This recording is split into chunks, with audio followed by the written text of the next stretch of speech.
Bonjour. Le bulletin missionnaire de ce sabbat 7 septembre nous vient du Costa Rica. L'histoire s'intitule « Plus que bonjour ». Je m'appelle Arline. Un jour, alors que je marchais dans la rue, j'ai vu Flore, une femme que je reconnaissais dans le quartier.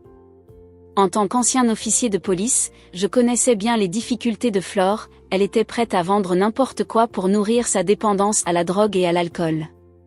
Pendant des années, nous avons vécu à un pâté de maison l'une de l'autre et, bien que nous ayons souvent échangé de brèves salutations, nous n'avions jamais vraiment parlé.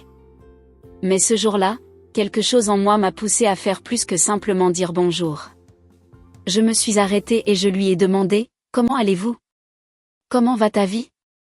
Sa réponse a été bouleversante. « Tout va mal, dit-elle, la voix lourde de désespoir. » Je l'ai regardée attentivement et lui ai demandé « Avez-vous quelque chose à manger ?» Cette simple question était trop lourde à porter pour elle. Elle a baissé la tête et s'est mise à pleurer.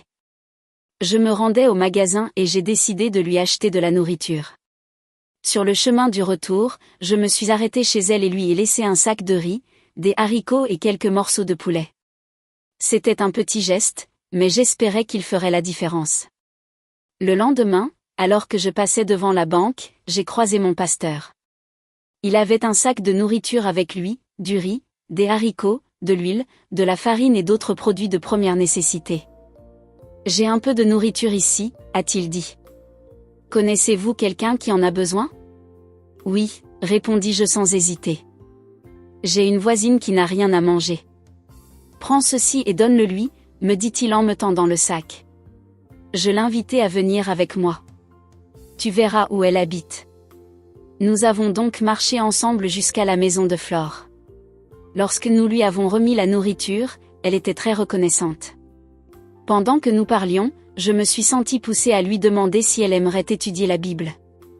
À ma grande surprise, elle a répondu par l'affirmative. Le lendemain, je suis retournée chez elle avec quelques autres membres de l'église. La maison de Flore était en si mauvais état que nous ne pouvions pas nous réunir à l'intérieur. Nous avons commencé à chanter et à étudier la Bible ensemble, et Flore a vraiment apprécié. Il y avait un chant en particulier qu'elle aimait, ses paroles demandaient un cœur nouveau, et je pouvais voir à quel point elles résonnaient en elle. Au fil des semaines, j'ai remarqué un changement chez Flore. Elle a cessé de maudire et d'insulter les gens, et la colère qui l'habitait auparavant a semblé s'estomper. Son cœur s'adoucissait. Puis la saison des pluies a commencé et nous ne pouvions plus nous réunir dehors sans être trempés. Flore s'ennuyait de nos réunions hebdomadaires, et elle a donc commencé à venir à notre église le sabbat. Personne ne l'a invitée, elle est venue d'elle-même. 2 mois plus tard, le pasteur lui a demandé si elle voulait donner son cœur à Jésus et se faire baptiser. Je n'oublierai jamais sa réponse. Elle était tellement touchée. Elle a répondu « oui ». Personne ne m'a jamais demandé si je voulais être baptisée. Peu de temps après, Flore a été baptisée. Lorsqu'elle est sortie de l'eau, il était clair pour tout le monde qu'elle avait été transformée. Sa joie était contagieuse, alors qu'elle rentrait chez elle, des habitants de la ville qui la connaissaient depuis des années se sont arrêtés pour la féliciter. Elle n'avait pas reçu autant d'amour depuis des années et cela lui a apporté beaucoup de bonheur.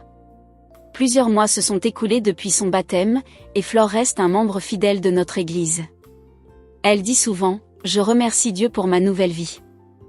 Je suis reconnaissante pour tout ce que les membres de l'Église font pour moi. » Avec le recul, je peux voir que c'est le Saint-Esprit qui m'a guidée pour dire plus qu'un simple « bonjour » à Flore ce jour-là. Dieu est vraiment grand, et il n'y a rien de si difficile qu'il ne puisse faire.